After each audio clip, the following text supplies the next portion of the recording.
Queridos, nós vamos continuar nosso estudo no segundo livro dos Reis.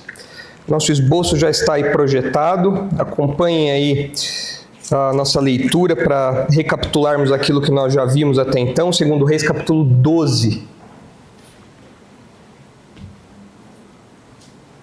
Segundo Reis, capítulo 12. Nós estamos estudando o reinado de Joás. E os irmãos devem se lembrar que a marca desse reinado foi uma fidelidade condicional. Enquanto Joás estava acompanhado por Joada, então ele se mantinha fiel. Porém, assim que Joiada morre, então Joás se desvia, e assustadoramente, como nós veremos mais para frente. Então, o reinado de Joás pode ser dividido nesses dois momentos contrastantes que estão aí na tela. Em primeiro lugar, um engajamento inabalável, especialmente expresso no desejo de Joás de reformar o templo, que estava abandonado, largado já há décadas, inclusive tinha sido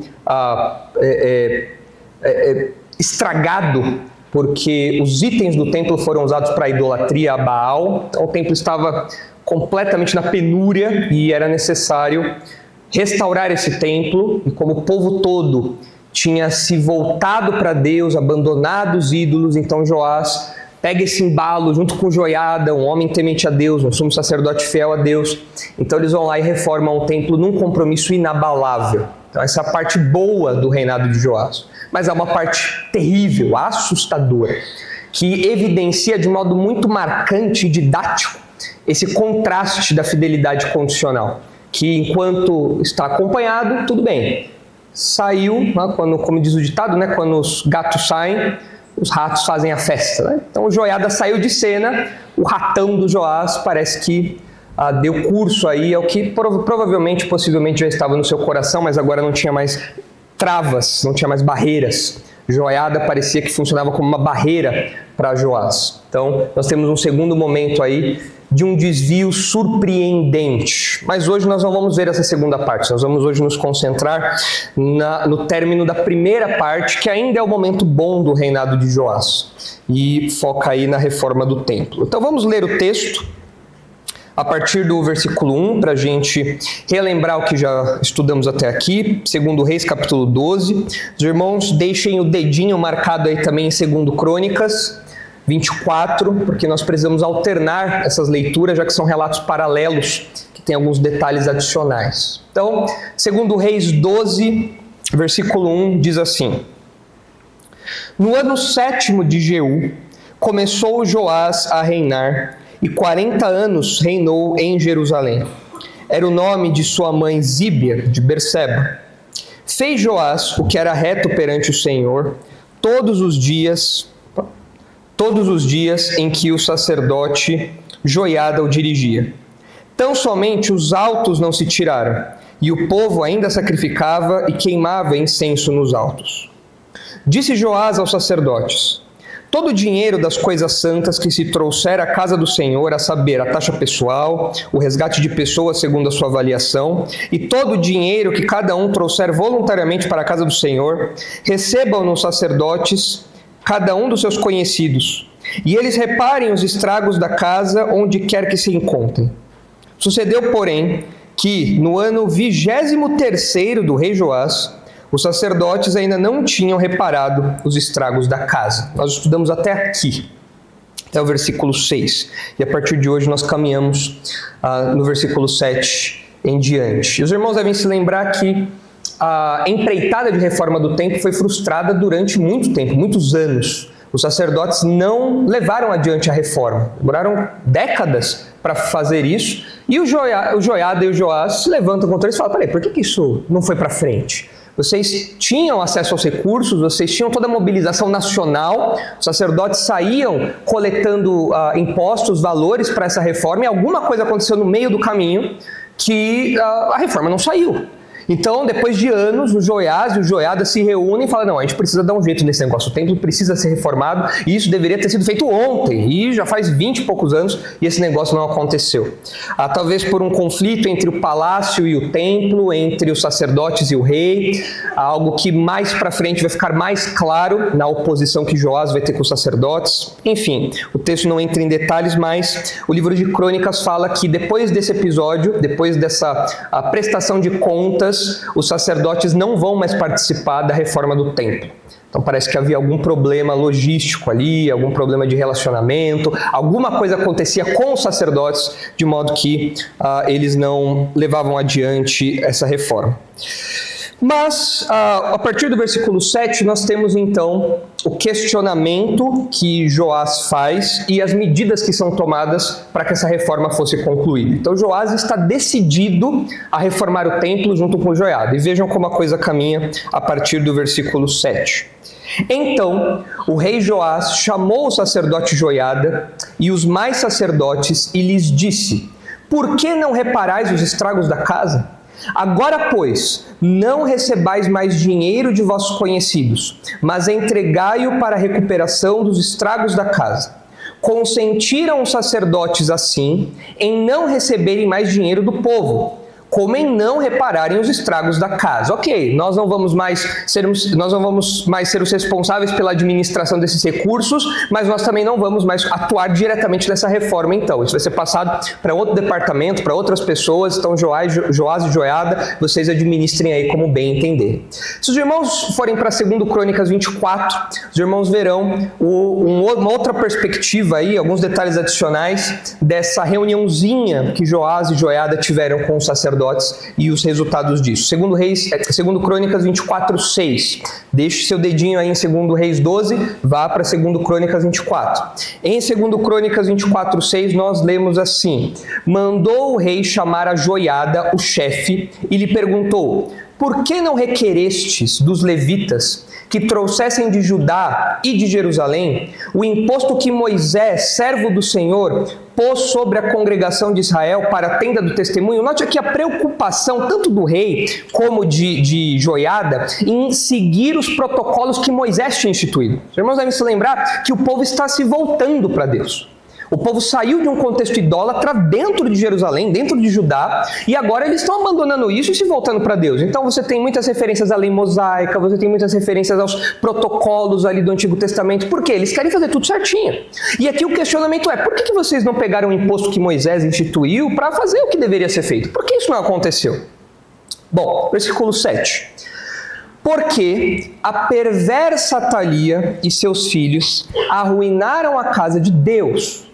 Esse era o motivo principal, segundo o autor de Crônicas, pelo qual a reforma deveria ser feita. Não só pela idade do templo, que aqui já contava com muitas décadas e de fato precisava ser reformado, mas porque durante esse tempo toda a idolatria a qual o povo se submeteu fez com que o templo fosse deixado às traças, fosse largado de lado. E especialmente no reinado de Atalia, aquela que usurpou o trono alguns anos atrás, o templo foi abandonado.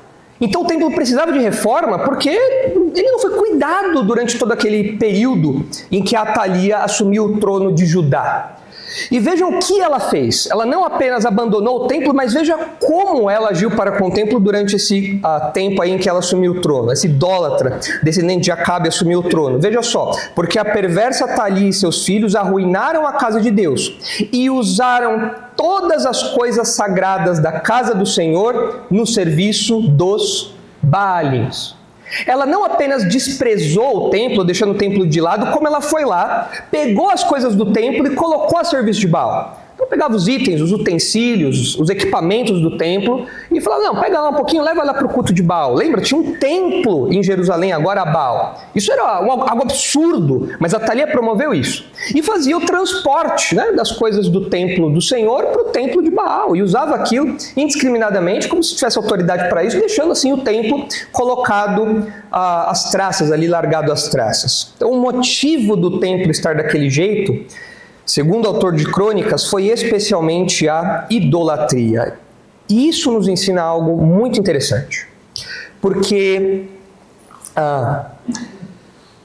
o que essa mulher fez foi pegar coisas sagradas, coisas dedicadas a Deus, coisas do templo do Senhor, e usar para os seus propósitos idólatras. Isso é o que nós poderíamos chamar de uma espécie de profanação. Ela profanou aquilo. Ela pegou aquilo que era dedicado a Deus, exclusivo de Deus, que foi feito, pensado e era usado no serviço do culto a Deus, e ela aplicou aquilo do culto ao ídolo. E conforme a gente estuda o livro dos reis, conforme a gente estuda essas histórias todas, eu não sei se os irmãos têm reparado, mas nós aprendemos muito sobre a mente do ímpio. Reis nos ensina muito sobre como o ímpio pensa e como o ímpio age. Nós temos sim exemplos de alguns homens justos, especialmente os profetas, os sacerdotes. Nós temos exemplos de um ou outro bom rei aqui, mas em geral o livro dos reis nos mostra com muita vivacidade, com muitas cores, como funciona a mente do ímpio, como o ímpio se comporta, como ele age. E isso é importante para que a gente entenda a vida das pessoas que estão ao nosso redor e não são crentes. Nós não podemos ser pessoas desinformadas ou pessoas não atentas ao que o texto bíblico diz, não atentas ao que a teologia nos ensina sobre a mente do ímpio e pensar e questionar por que as pessoas agem do jeito que agem. Nossa, por que aquele meu familiar age desse jeito? Por que aquele meu amigo faz isso? Por que aquele meu colega faz tal coisa? Se ele é um ímpio, ele tem uma mente que em muitos sentidos é padronizada pelo comportamento de todos os demais ímpios. Existe algo em comum no comportamento de todos os ímpios. O coração deles é marcado pelo pecado, a mente deles é nublada pelo pecado e o comportamento deles, o caráter deles, tudo deles, é claro, vão ter coisas em comum. Então nós olhamos para a Bíblia, olhamos para esses exemplos e nós vemos como funciona a mente do ímpio. E aqui nós temos mais um exemplo disso. O ímpio profana tudo que é santo e distorce o propósito das coisas para aplicar a si mesmo, aos seus ídolos, a sua vida torta. O ímpio pega as coisas de Deus, as coisas que Deus dá, as coisas consagradas a Deus, e ele distorce o propósito disso. Ele pega aquilo que é santo e ele profana aquilo e usa para os seus propósitos.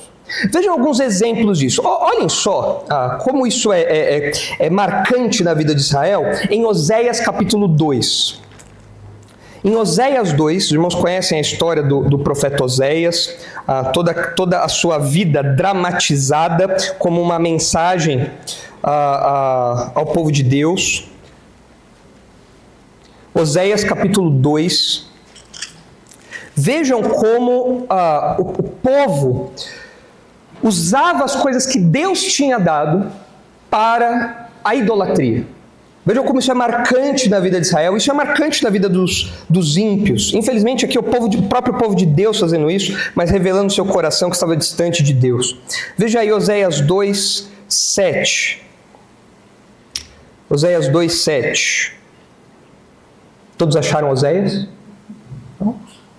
Oséias não é um livro que todo mundo lê muito frequentemente, né? Não é tão pequenininho quanto os outros mais para o final do Antigo Testamento, mas às vezes a gente precisa de um tempinho a mais para achar. Oséias 2 diz assim: ela irá em seguimento de seus amantes, porém não os alcançará. Falando da infidelidade do povo. Buscá-los-á, sem contudo os achar. Então dirá: irei e tornarei para o meu primeiro marido, porque melhor me ia então do que agora. Ela, pois, não soube que eu é que lhe dei o trigo e o vinho e o óleo e lhe multipliquei a prata e o ouro que eles usaram para Baal. Eu dei o trigo, eu dei a prata, eu dei o ouro. E Deus fala, e eles usaram isso para Baal. Isso veio da minha mão. É uma expressão da minha bondade, é uma expressão da minha graça, é uma expressão da minha generosidade. Eu sou o provedor, eu presenteei o povo com isso, mas eles pegaram isso e profanaram essas coisas. Eles pegaram isso e aplicaram aos ídolos, entregaram isso ao culto idólatra. Vejam como o povo de Deus, obstinado em seu pecado, age exatamente como a Thalia fez, tirando as coisas de Deus e aplicando a idolatria. Mas o ímpio, ele faz isso não só com objetos, ele faz isso não só com itens no Antigo Testamento que eram consagrados ao templo. Não, quando nós chegamos no Novo Testamento, nós vemos que o ímpio faz isso com a sua própria vida. Vejam o que diz Romanos 1. um texto clássico de hamartiologia, ou seja, a doutrina do pecado, dos efeitos do pecado no homem. E aqui nós temos um retrato do homem longe de Deus, um retrato da nossa vida antes de encontrarmos Jesus Cristo, e nós vemos que não só o povo desviado de Israel usava as dádivas de Deus de modo distorcido, de modo profano, mas o próprio ímpio que recebe de Deus a vida, o ar, o mantimento, ele usa a sua própria vida e tudo da sua vida em uma postura profana. Veja aí o que diz Romanos 1, versículo 18. A ira de Deus se revela do céu contra toda a impiedade e perversão dos homens que detêm a verdade pela injustiça. Porquanto que de Deus se pode conhecer é manifesto entre eles, porque Deus lhes manifestou. Porque os atributos invisíveis de Deus, assim o seu eterno poder, como também a sua própria divindade, claramente se reconhecem desde o princípio do mundo, sendo percebidos por meio das coisas que foram criadas. Tais homens são por isso indesculpáveis, ou seja, a revelação geral mostra os atributos de Deus, o seu poder, a sua divindade, a sua sabedoria, a sua criatividade, mas os homens rejeitam isso, o ímpio rejeita isso, ele olha para a criação e ele rejeita isso, e ele impede que os outros cheguem a esse conhecimento também. Essa é a postura do ímpio. Porquanto, versículo 21, tendo conhecimento de Deus, não o glorificaram como Deus, nem lhe deram graças. Antes, se tornaram nulos em seus próprios raciocínios, obscurecendo-lhes o coração insensato. Os incrédulos se acham sábios, os incrédulos se acham experts, se acham filósofos, grandes conhecedores da vida, mas na verdade o texto diz que eles são nulos, vazios em seus raciocínios.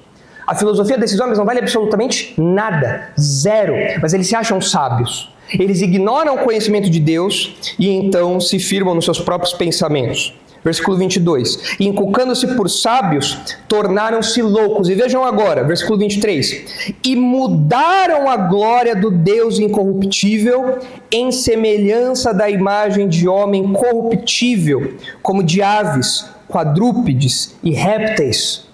Eles que têm acesso à revelação de Deus, ao invés de render graças a Deus, ao invés de reconhecer quem Deus é, a sua glória, o seu poder, a sua magnitude, não. Eles pegam um conceito inventado de Deus e dizem, não, esse é o nosso Deus. Esse ídolo é o nosso Deus. Tudo que nós vemos ao nosso redor, nós devemos a essa entidade aqui, a esse ser aqui que nós adoramos, essas imagens que nós adoramos aqui. Então eles pegam a glória de Deus e como que tiram de Deus essa glória e aplicam a outras coisas.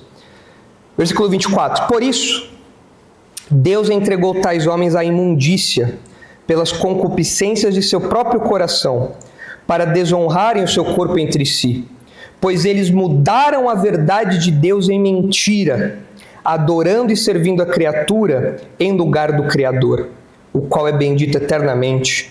Amém. Notem aqui a conexão que o apóstolo Paulo faz entre a idolatria e a imoralidade. E esse vai ser o tema que o apóstolo Paulo vai desenvolver na sequência do texto. Falando que os homens se entregaram a uma disposição homossexual. E o que são essas disposições senão profanações daquilo que Deus faz? O que é o homossexualismo senão uma profanação da santa sexualidade que Deus fez? Deus deu a sexualidade ao homem. É um presente, é uma dádiva. Fruto de alegria, de prazer, mas o homem pega isso e distorce e fala, não, eu vou aplicar isso do meu jeito. Isso é uma espécie de profanação que eles fazem com a própria vida. O Deus todo conhecedor, o que conhece tudo, o Deus sábio dá ao homem conhecimento, dá ao homem entendimento, dá ao homem as ciências, dá ao homem o desenvolvimento intelectual, mas o homem, o ímpio, pega isso e distorce, e cria teorias, filosofias que se opõem a Deus. O que é isso? Profanação. É pegar aquilo que Deus dá, as dádivas, aquilo que deveria ser dirigido ao Senhor, aquilo que deveria ser usado na adoração a Deus, eles pegam isso e tiram isso do templo e colocam no serviço a Baal. tiram isso do lugar devido, tiram Deus do seu trono, tiram Deus da posição que deveria ter no coração de todos e usam tudo aquilo que vem de Deus para a sua própria adoração, para os seus próprios propósitos. Quando nós olhamos ao mundo ao nosso redor, queridos, é isso. É um mundo de profanação. Porque eles pegam tudo que Deus dá, as dádivas de Deus, os presentes de Deus, o conhecimento de Deus, o próprio corpo deles, eles empregam nesses atos profanos.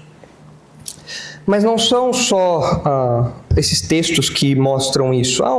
Se os irmãos olharem Judas 4, os irmãos verão que há um grupo particular de ímpios que distorce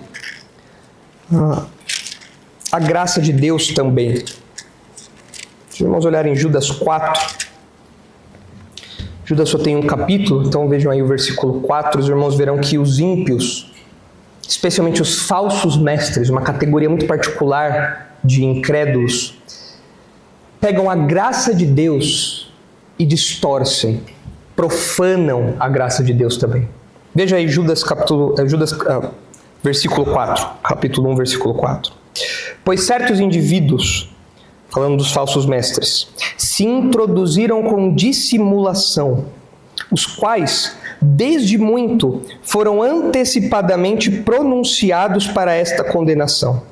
Homens ímpios, que transformam em libertinagem a graça de nosso Deus e negam o nosso único soberano e Senhor, Jesus Cristo. O que os falsos mestres fazem?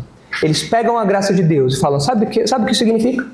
A graça de Deus, vivemos na era da graça, sabe o que isso significa? Que agora você pode viver do jeito que você quiser.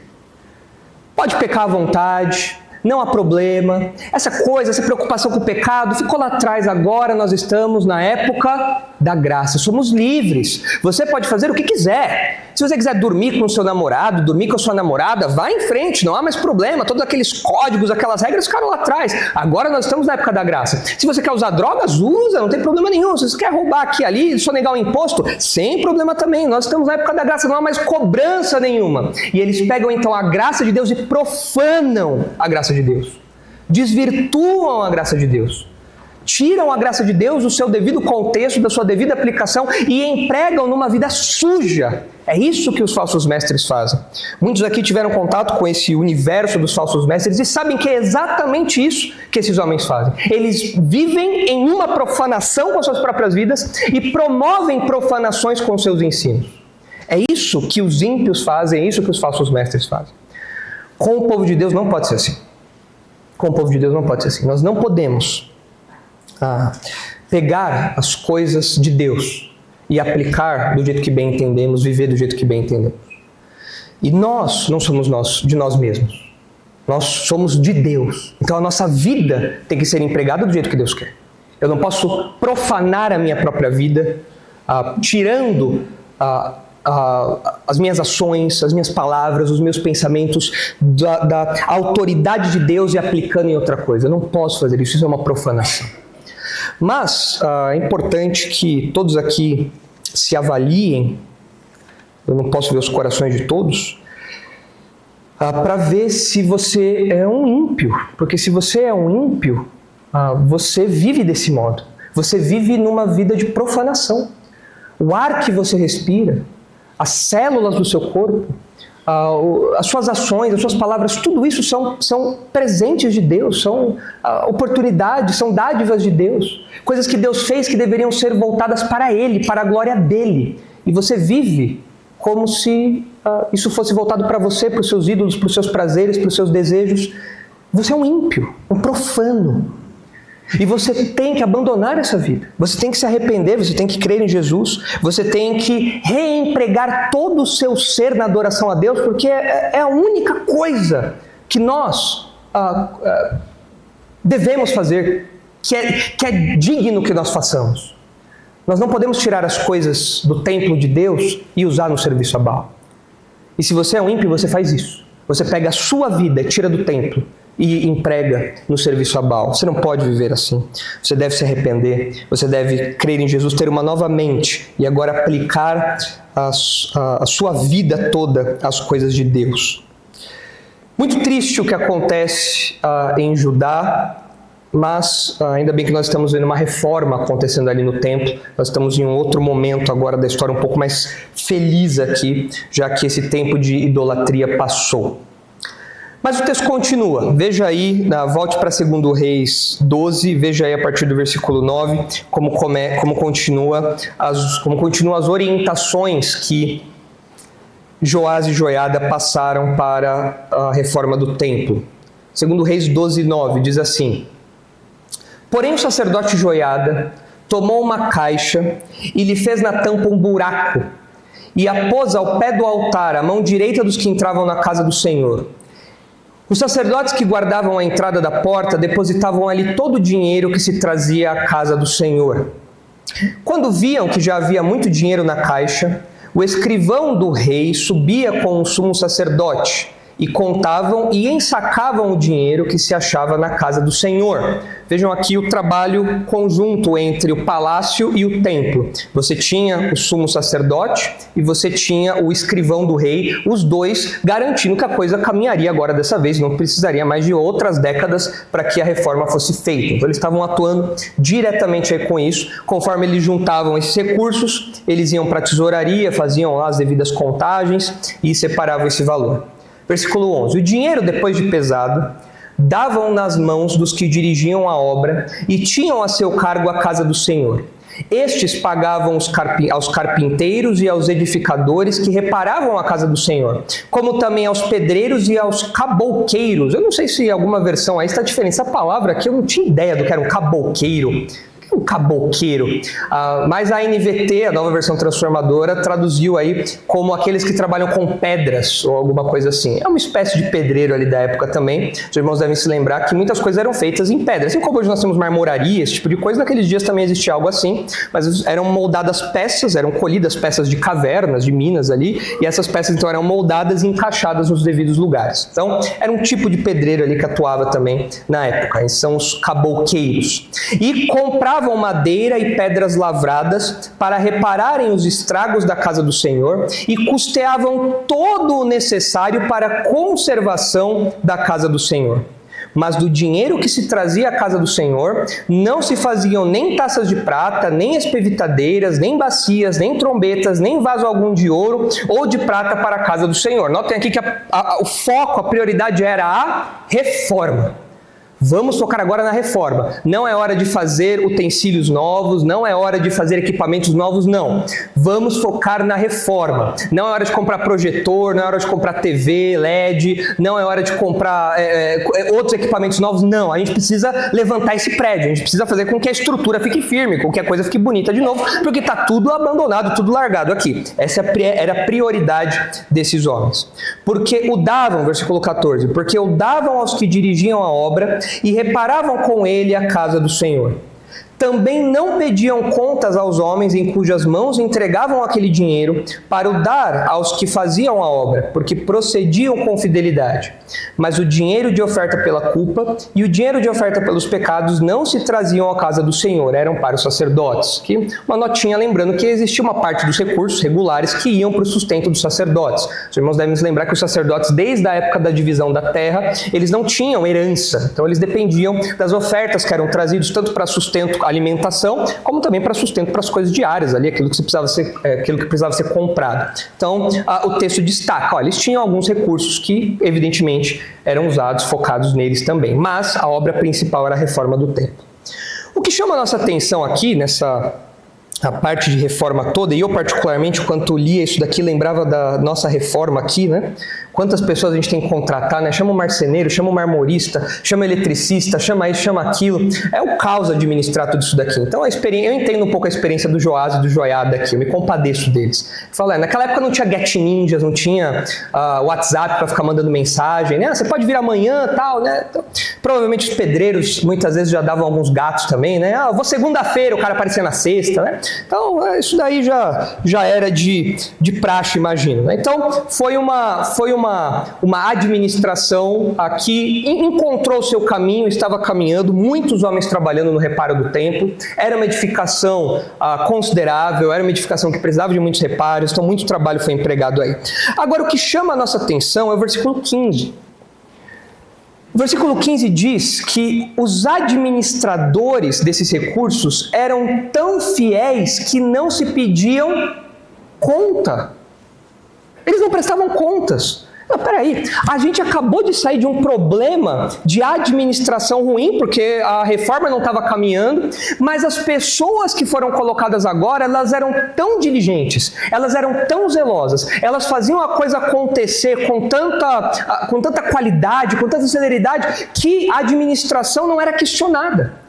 O texto fala claramente, esses homens não davam contas, não prestavam contas, não se pediam contas a ele, porque procediam com fidelidade.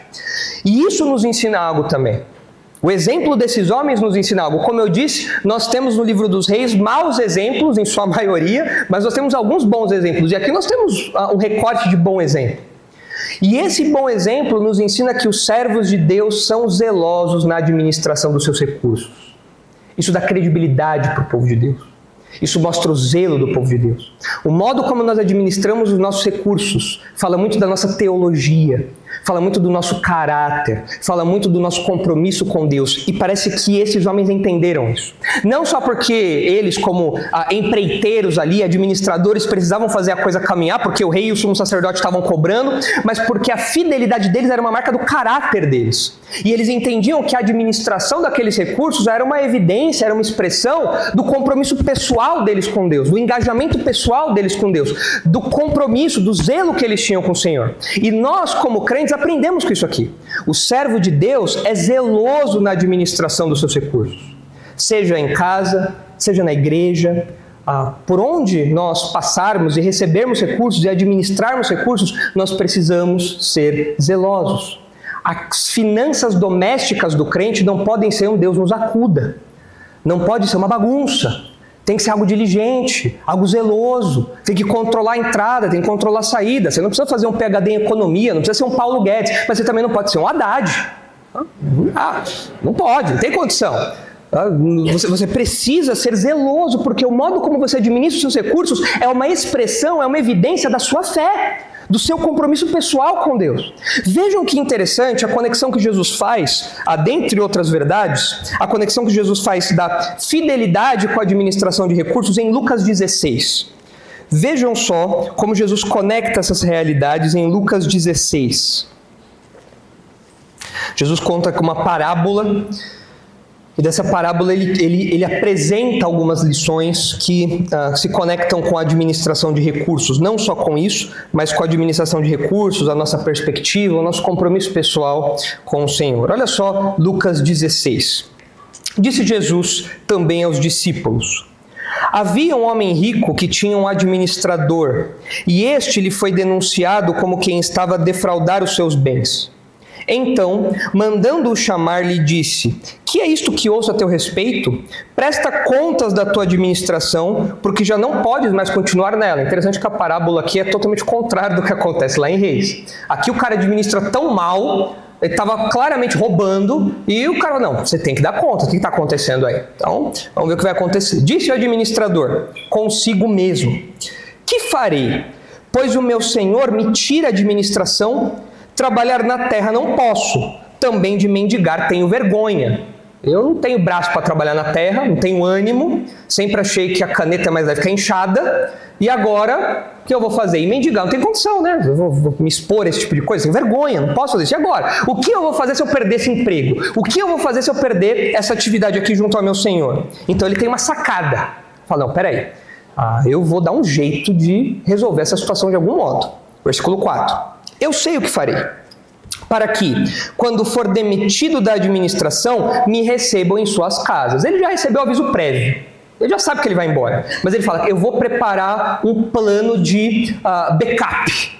Quando eu for enviado daqui, quando eu for mandado embora daqui, eu vou fazer com que os outros abram as portas para mim. Então, sem recursos eu não vou ficar. Então, o que ele faz? Tendo chamado cada um dos devedores do seu senhor, disse ao primeiro: quanto deves ao meu patrão? Respondeu ele: 100 cados de azeite. Então disse: toma tua conta, senta-te depressa e escreve 50. Esse foi o primeiro feirão do Serasa. limpa-nome. Qual é a negociação de dívidas? Quanto você deve? 1.000, paga 100, tá tudo certo. Foi isso. E pro devedor, isso é bom ou não? Opa, eu tava pensando que eu ia entrar no financiamento, ia ter que fazer empréstimo consignado, eu tava doido, meu nome tava sujo já. Agora isso daí eu consigo pagar, é muito mais administrável. Obrigado, olha como você é um homem generoso, um homem bom. E o texto continua. Depois perguntou a outro: tu, quanto deves? Respondeu ele: 100 coros de trigo. Disse-lhe: toma a tua conta e escreva 80. Mais um beneficiado aí pelo feirão da caixa, aí pelo feirão da negociação aí do Serasa. E elogiou o Senhor o administrador infiel, porque se houvera atiladamente. Porque os filhos do mundo são mais hábeis na sua própria geração do que os filhos da luz. Eles são mais safos, eles são mais ligeiros. E eu vos recomendo: das riquezas de origem iníqua fazei amigos. E muitas vezes nós não entendemos esse texto. Não é? Peraí, que Jesus está falando que a gente tem que se comportar igual esse cara aqui? Então eu tenho que ser um administrador infiel também? Não. Jesus não está recomendando que nós imitemos o exemplo desse camarada aqui. Não é isso que Jesus está falando. O que Jesus está contando nessa parábola, e quando nós interpretamos uma parábola, nós temos que procurar o ponto focal da parábola, ou seja, qual é o ensino principal da parábola. O ensino principal é que Jesus diz que nós devemos imitar esse homem? Não. Nós não devemos ter o caráter desse homem, ter a conduta desse homem. Certamente não é isso que Jesus quer ensinar. Então qual é o ponto focal dessa parábola? Qual é o princípio principal que Jesus quer ensinar aqui? O texto vai dizer. Então, eu vos recomendo: das riquezas de origem iníqua fazei amigos. Origem iníqua não é aquilo que é fruto de roubo, não é aquilo que é fruto de corrupção. Não, origem iníqua são os bens desse mundo. São os bens dessa realidade aqui. Quando o texto fala sobre isso, ele está falando dos bens que nós temos aqui, que são bens que as pessoas usam pecaminosamente, são bens que são marcados muitas vezes por um sistema corrupto. Esses recursos que nós recebemos, nós administramos, não porque nós somos corruptos, mas porque nesse mundo essas coisas elas não são eternas, elas não são celestiais, elas são terrenas. Então Jesus está falando aqui: olha, usem os recursos que você tem, que você recebe, esses recursos terrenos, fruto do seu trabalho, fruto dos seus rendimentos, enfim.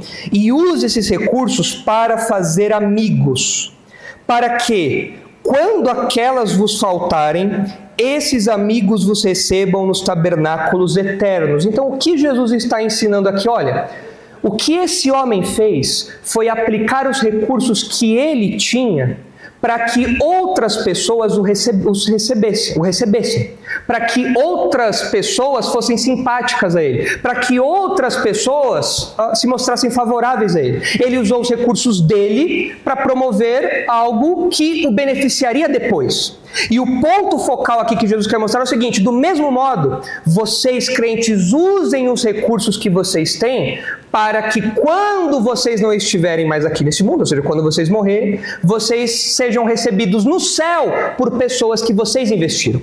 Esse é o ponto aqui da parábola. O que esse homem fez foi investir os seus recursos para que outras pessoas fossem beneficiadas por isso e o recebessem. E os crentes devem fazer a mesma coisa: investir os seus recursos no evangelismo, investir os seus recursos na causa do reino, investir os seus recursos nos projetos da igreja, de modo que mais pessoas sejam atingidas, e então nós teremos uma grande festa no céu quando chegarmos, quando partirmos daqui. Esse é o ponto focal da parábola. Não é que você tem que ser corrupto também, sonegar imposto, e aí você pega o dinheiro do imposto e vai para vai para outro. Não, não é isso.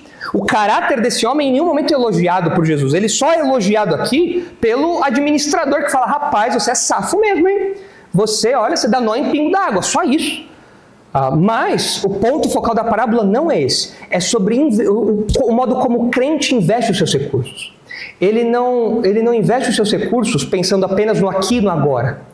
Ele tem uma administração que tem uma outra perspectiva. Isso fica claro com o que Jesus vai dizer na sequência. Olha só: quem é fiel no pouco, também é fiel no muito. E quem é injusto no pouco, também é injusto no muito. O que Jesus está ensinando aqui é que não importa a quantia que você tenha na conta do banco.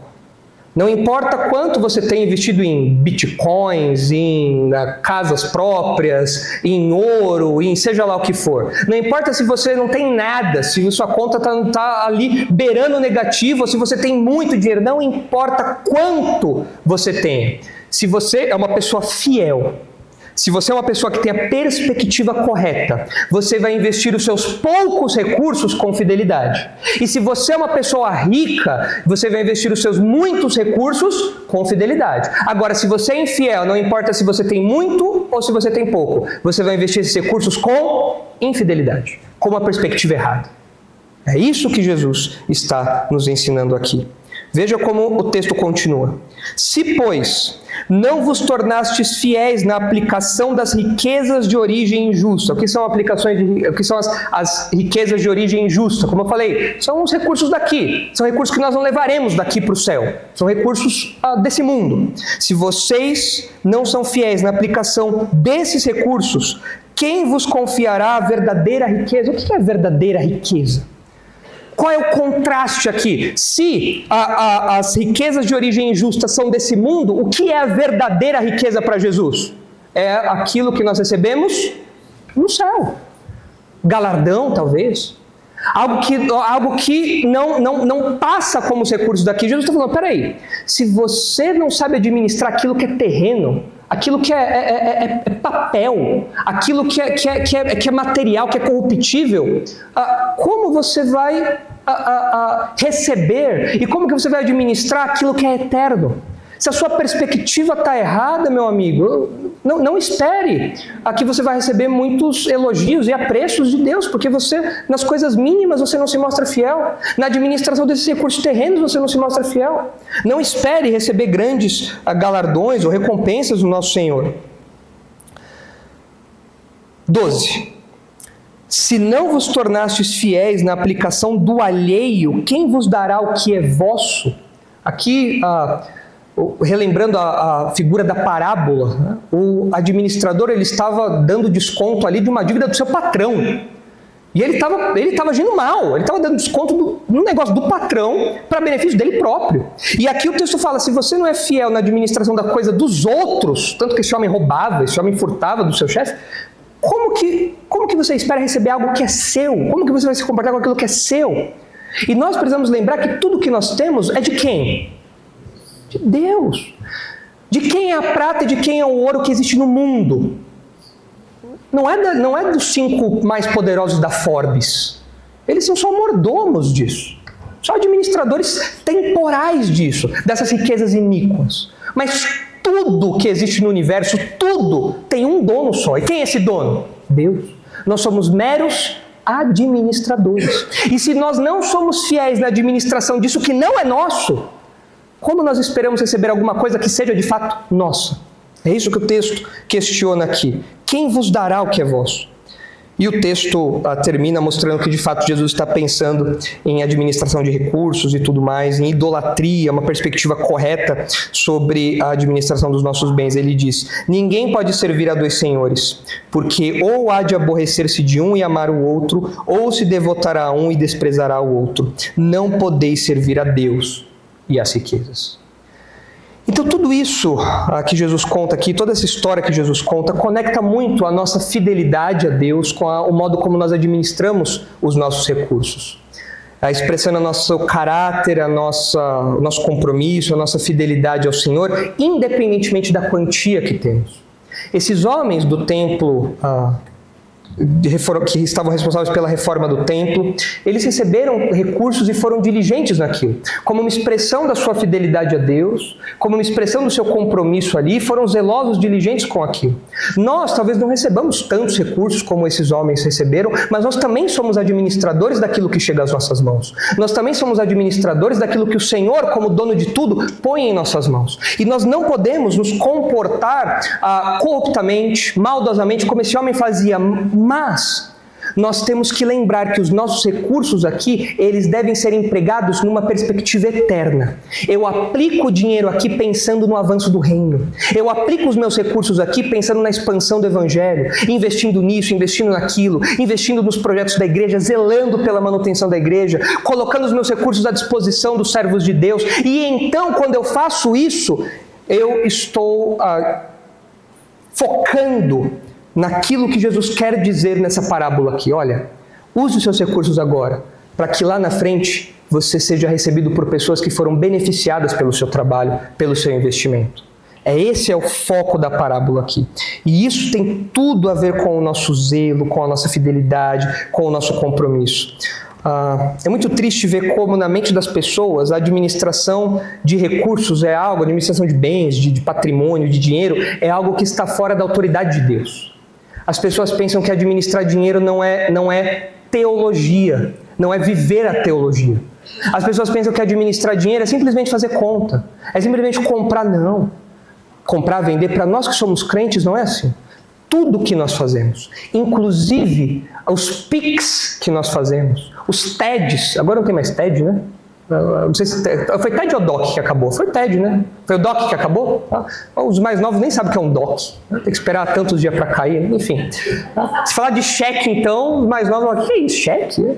Enfim, mas cada cheque que você passa, se é que você passa ainda um cheque, né? Cada Pix que você faz, cada TED que você faz, cada transferência que você faz, você tem que fazê-la numa perspectiva eterna, honrando seus compromissos, pagando seus boletos com diligência, não deixando seu nome sujar lá no Serasa, pegando os seus recursos e investindo na causa do reino, investindo na causa do mestre, pensando que os seus recursos aqui de origem iníqua, que os seus recursos aqui desse mundo, eles têm que ser empregados para a expansão do reino de Deus, para que lá na frente você veja os frutos disso, você veja os resultados daquilo que você fez. Isso mostra a nossa diligência, o nosso zelo na aplicação dos nossos recursos, e nós aprendemos com esses homens aqui. Nós aprendemos com isso. É muito interessante como muitas pessoas que chegam à nossa igreja ficam às vezes surpresas com o modo como nós nos reunimos mensalmente na nossa assembleia ordinária e passamos o relatório para os irmãos. Já aconteceu de pessoas chegarem para os pastores e falarem: pastor, eu nunca vi isso acontecer. Vocês dão conta de cada centavo que é gasto, vocês dão conta, vocês prestam um relatório de cada coisa. Talvez o Altair possa falar: olha, eu dirijo tão bem as finanças que eu não vou mais dar conta, não é isso, viu, Altair? Eu tenho que dar conta, tenho que dar relatório lá, mensalmente, até por força do estatuto, né? Essa parte aí só ressalta a fidelidade deles. Mas nós poderíamos muito bem olhar para os administradores da nossa igreja, o Carlos antes, o Altair hoje, os tesoureiros, e falar: olha, vocês fazem tudo com muita diligência, com muito zelo. Realmente, nós não precisamos ficar cobrando os nossos tesoureiros, nós não precisamos ficar: olha, tem aqui uma coisa que não está batendo. A comissão de exames de contas sempre fala na nossa igreja: olha, está tudo perfeito, tudo bate. Cada centavinho está no lugar que deveria estar, mostrando o zelo e a fidelidade desses irmãos. E quando nós apresentamos isso nos relatórios, quando nós apresentamos isso nas reuniões, as pessoas que nos visitam falam: eu nunca vi algo assim na minha vida. Porque o que nós vemos de igrejas que são péssimas administradoras, que desviam, que roubam, que têm desmazelo incrível na administração dos recursos, não são poucos casos. Então nós, como igreja, nós temos que aprender com esses homens também. E pela graça de Deus nós temos feito isso. As administrações da nossa igreja são como esses homens aqui, são zelosos. Nós não temos a necessidade de ficar pedindo, prestando contas. Nós vemos o trabalho desses homens mensalmente, nos bastidores. Glória a Deus por isso. Isso mostra como, de fato, a administração dos recursos está conectada com o nosso compromisso com Deus. As pessoas olham para a nossa igreja e veem uma igreja bíblica, uma igreja séria, porque dentre várias coisas, nós também administramos com zelo os nossos recursos. E deve continuar sendo assim. Agora, deixa o dedinho aí em 2 Reis e vá para 2 Crônicas de novo, 2 Crônicas 24. Vamos ver a outra perspectiva agora que adiciona algumas informações para nós desse momento aí. 2 Crônicas 24, 8. Deu o rei ordem e fizeram um cofre e o puseram do lado de fora, à porta da casa do Senhor. Publicou-se em Judá e em Jerusalém que trouxessem ao Senhor o imposto que Moisés, servo de Deus, havia posto sobre Israel no deserto. Então, todos os príncipes e todo o povo se alegraram e trouxeram o imposto e o lançaram no cofre até acabar a obra. É interessante que esse descortinar aqui do coração desses príncipes e de todo o povo, mostrando que eles contribuíram com alegria, causava algo nos leitores desse livro. Quando eles receberam esse livro, eles estavam reimplementando, reestruturando, recolocando o templo em funcionamento depois do exílio. E eles precisavam, evidentemente, contribuir para que o templo se mantivesse, para que as coisas fossem adiante. E com isso, esses leitores aqui, eles estavam sendo incentivados pelas gerações passadas. Olha, nós voltamos do exílio, nós agora temos o nosso templo de novo. E assim como eles contribuíram com alegria para que o templo funcionasse, nós temos que seguir o exemplo deles e contribuir também para que o templo vá adiante. Nós não podemos murmurar, reclamar, deixar de lado. Não, o desmazelo passou. Então esse era o impacto que esse detalhe traria nos leitores. E eu admito que quando eu li isso daqui, eu falei, isso daqui no Brasil não ia dar certo, né? Porque fala aqui que todos os príncipes, ou seja, as autoridades, os governantes, e todo o povo se alegrou de pagar imposto. Eu falei, não. No Brasil, isso daqui não ia dar certo, né? No Brasil, a gente reclama de qualquer taxinha, não é mesmo? Agora teve a taxa das blusinhas, não é? Suas compras da Shein, suas compras aí da Shopee, tudo isso vai ser taxado agora, né? Então, vai pagar ali uma porcentagem a mais por isso. O mês de maio, para nós, é um mês de alegria, não é mesmo? Todo mundo gosta do mês de maio, né? Que é o mês da declaração de imposto de renda, não é? Como a gente gosta de pagar para o governo, não é verdade? É uma maravilha, né? Você sabe que seu dinheiro é bem aplicado, que seu dinheiro é bem investido nas leis de incentivo à cultura, né? Nas estradas, na segurança pública, na saúde. Ainda bem que a gente paga com alegria o nosso imposto, porque tudo é bem empregado, não é verdade? Eu olhei para esse texto e falei, isso, só Deus para fazer isso no coração de um povo mesmo, porque para pagar imposto com alegria quando eu tenho alguma restituição do imposto de renda, o mínima que seja, eu falo, agora sim está certo. Eu não quero dar dinheiro, eu quero receber dinheiro do governo. Mas, dadas as condições econômicas do nosso país, até a restituição está difícil, né? Enfim, mas naqueles dias, diferente dos nossos, né? Dessas taxas todas que nós pagamos com tristeza, com peso, naqueles dias a coisa foi diferente. O texto fala que o povo pagou com alegria, inclusive os poderosos, né? Os senadores, os congressistas falaram, não, tá aqui o cheque, tá lá, põe aí e vamos mandar bala nessa reforma aí. Né? E por que isso aconteceu? E por que isso acontece com o povo de Deus? Porque essa mesma disposição que o povo de Deus teve lá atrás, o povo de Deus continua tendo hoje no que diz respeito aos investimentos na causa do reino, nas coisas da igreja. O povo de Deus contribui com alegria também. Por que isso aconteceu lá atrás e por que isso acontece hoje? Isso acontece porque nós, como crentes, nós entendemos que servir com os nossos bens é um privilégio. Nós, quando pagamos uma taxa para o governo, nós vemos isso como uma espécie de roubo, porque a gente não recebe benefício nenhum, não é privilégio nenhum, nós somos extorquidos, nós somos cobrados de coisas absurdas, mas o emprego que nós fazemos dos nossos recursos para as coisas de Deus, nós vemos numa outra perspectiva.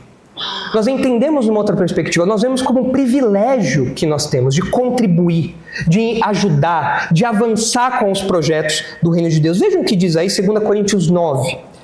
E vejam como essa alegria presente ali no coração dos moradores de Judá, de Jerusalém, é reproduzido na disposição do povo de Deus hoje. Há um paralelo direto que nós podemos fazer aqui. Porque nós entendemos que servir com os nossos bens é um privilégio. Nós queremos, o povo de Deus quer ajudar com os seus bens. Não vê isso como uma taxa abusiva que os poderosos pagam. Não é como a taxa que nós pagamos para o governo. Não, é outra coisa, é outra perspectiva. Nós encaramos isso não como um fardo, mas como um privilégio, como uma alegria. Vejam o que diz aí 2 Coríntios 9, a partir do versículo 1. Olha só, todo esse capítulo fala sobre a contribuição, a teologia da contribuição. E veja aí, 2 Coríntios 9. Ora, quanto à assistência a favor dos santos, é desnecessário escrever-vos, porque bem reconheço a vossa presteza, da qual me glorio junto aos macedônios. Presteza aqui é uma disposição, é um desejo de ajudar. Eles estavam engajados nisso e prontos a ajudar.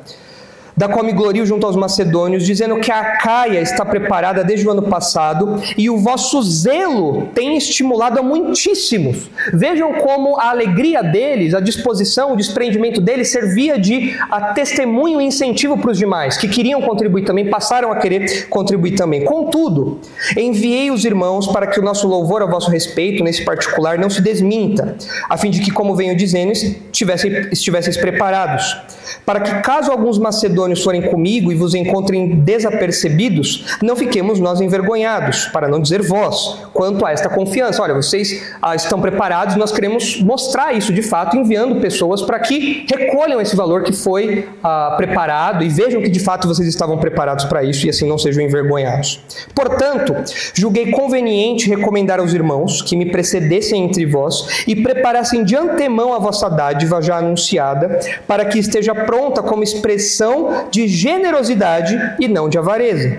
E isto afirmo: aquele que semeia pouco também ceifará, e o que semeia com fartura, com abundância também ceifará. Esse texto aqui é facilmente mal usado pelos teólogos da prosperidade.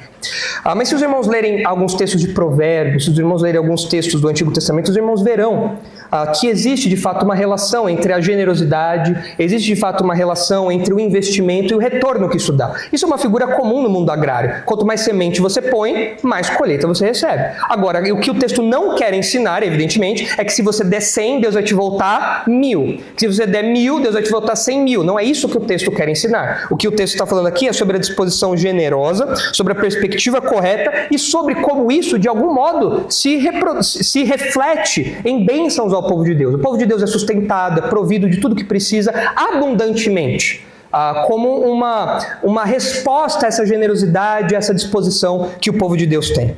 Versículo 7.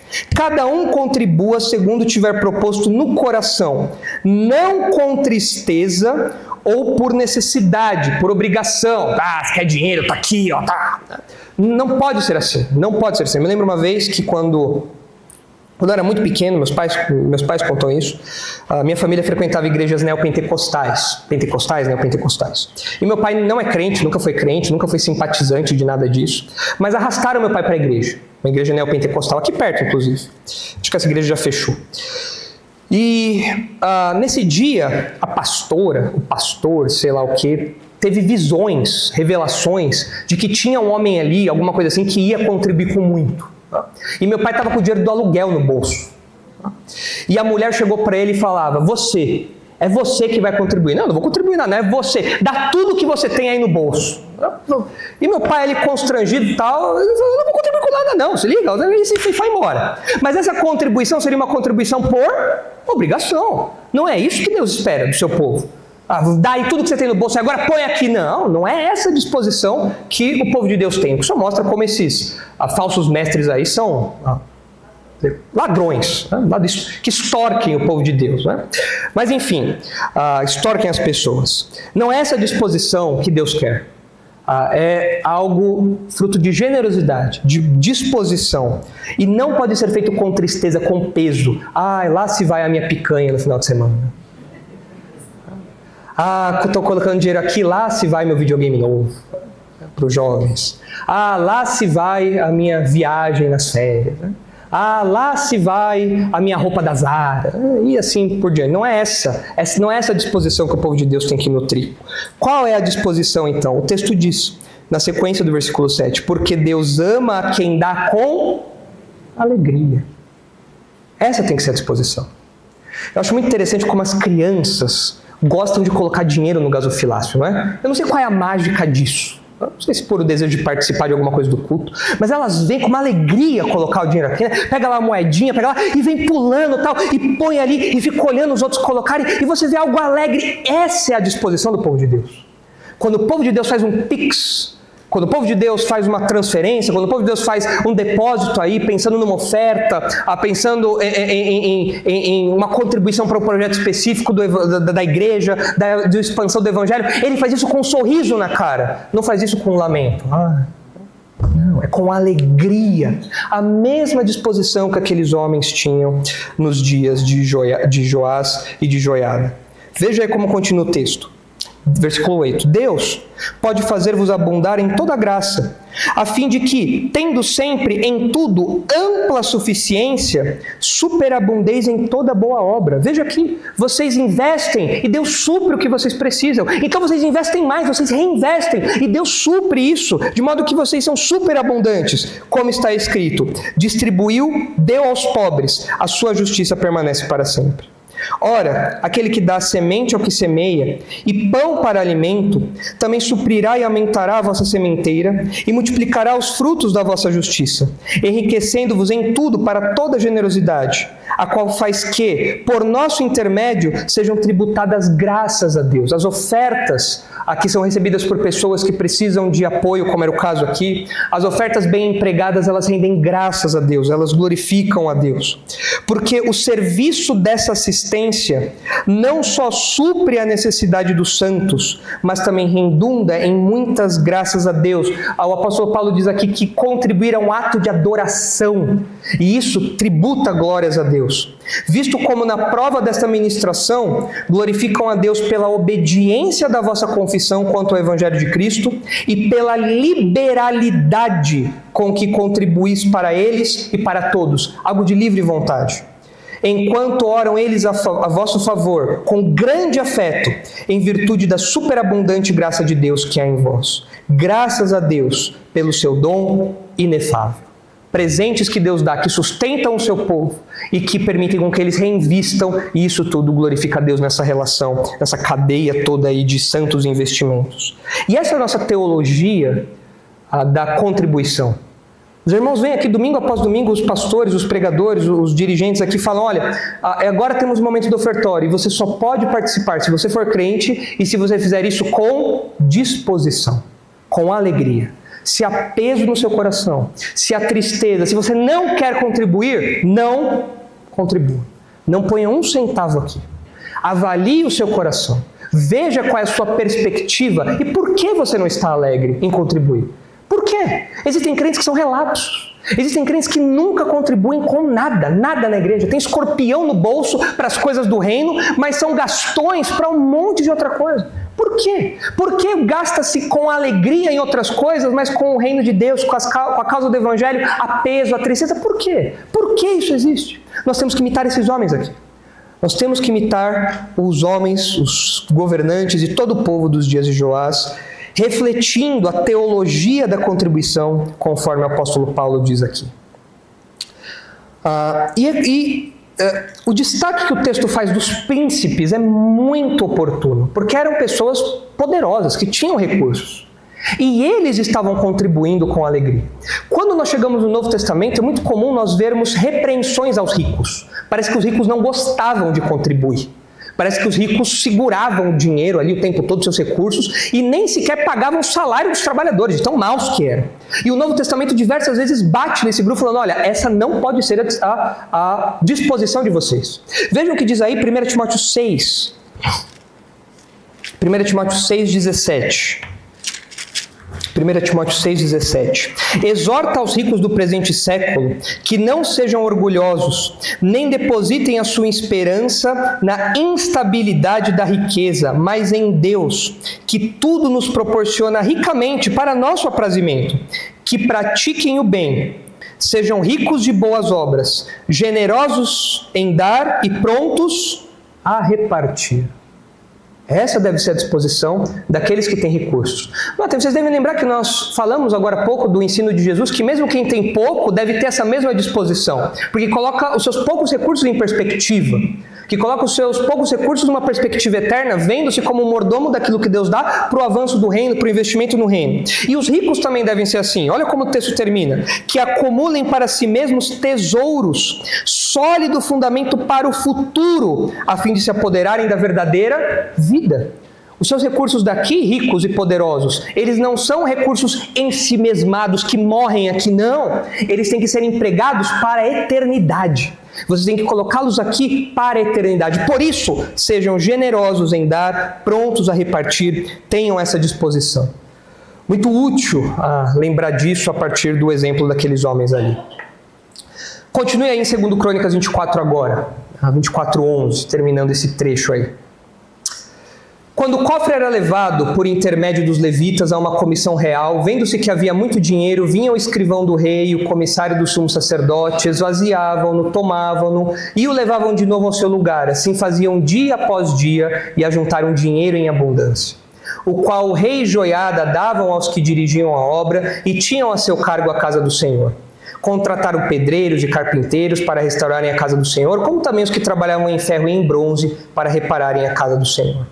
Os que tinham o encargo da obra trabalhavam e a reparação tinha bom êxito com eles. Restauraram a casa de Deus no seu próprio estado e a consolidaram. Deixou tudo bonitinho, tudo limpinho. Fizeram ali o último mutirão, deixaram tudo pronto, tiraram os plásticos, testaram a iluminação, está tudo em ordem agora. Finalmente a reforma saiu.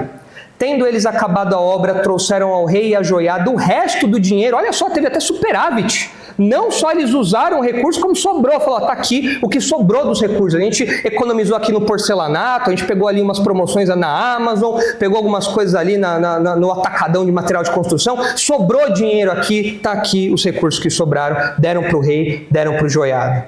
De que se fizeram utensílios para a casa do Senhor, objetos para o ministério e para os holocaustos, taças e outros objetos de ouro e de prata. Devem se lembrar que em Reis é dito que eles não usaram esse dinheiro para nada disso. Mas sobrou dinheiro. Então agora a gente vai fazer isso. Agora vamos dar uma repaginada na mobília, nos utensílios aí do templo.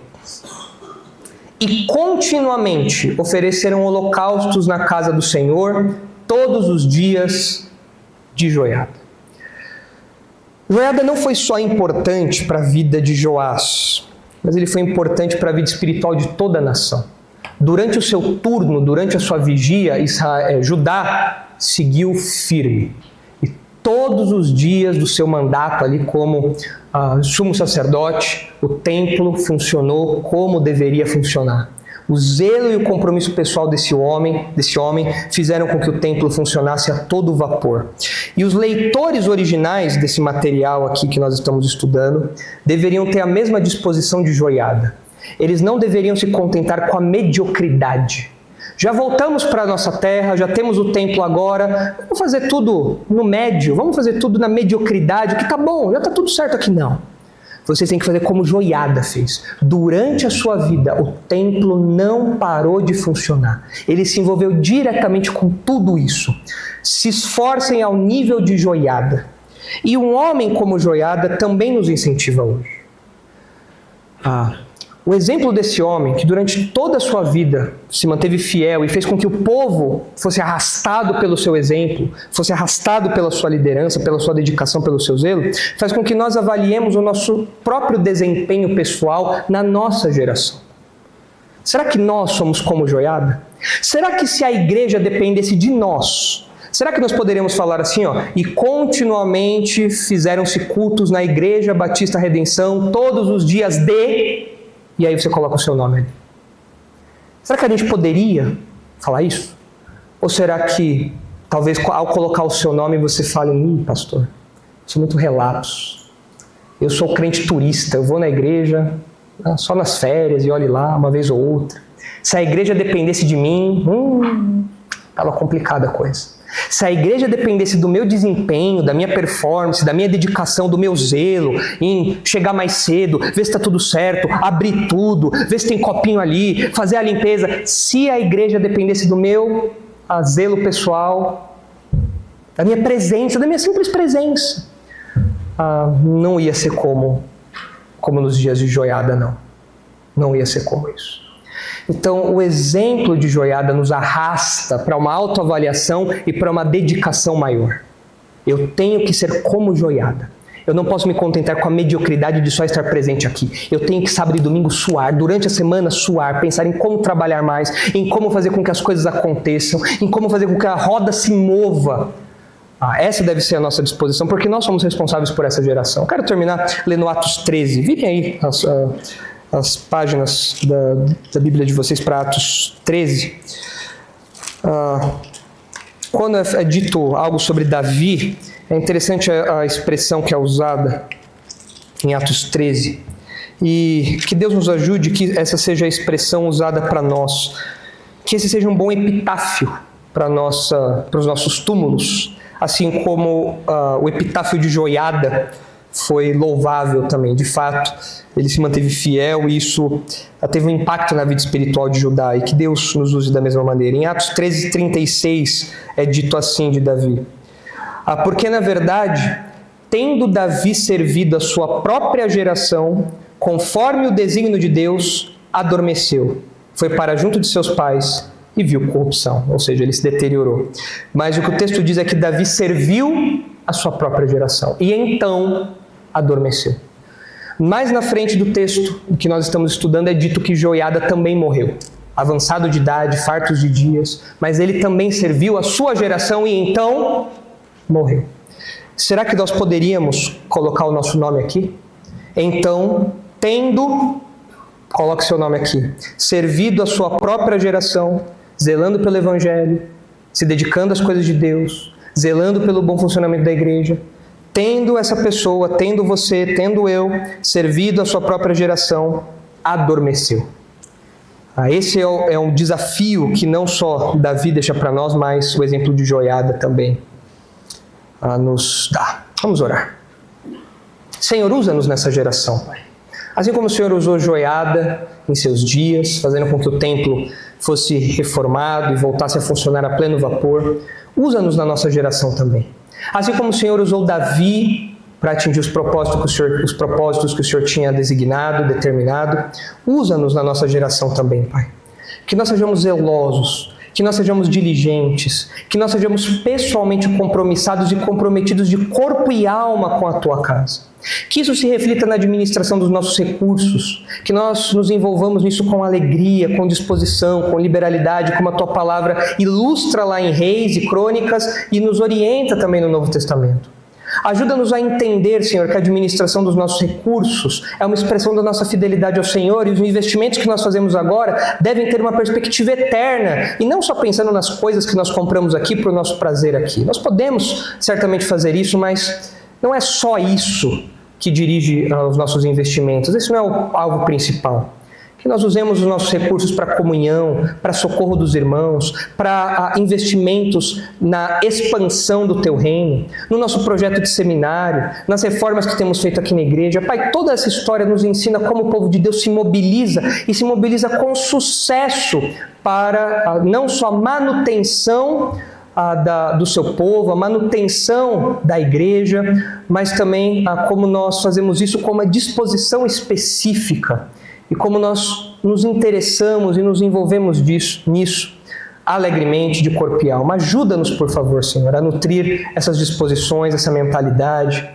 Ajuda-nos a seguirmos essas orientações e esses exemplos que são dados para nós na Sua palavra. E é em nome de Jesus que nós oramos, agradecidos. Amém.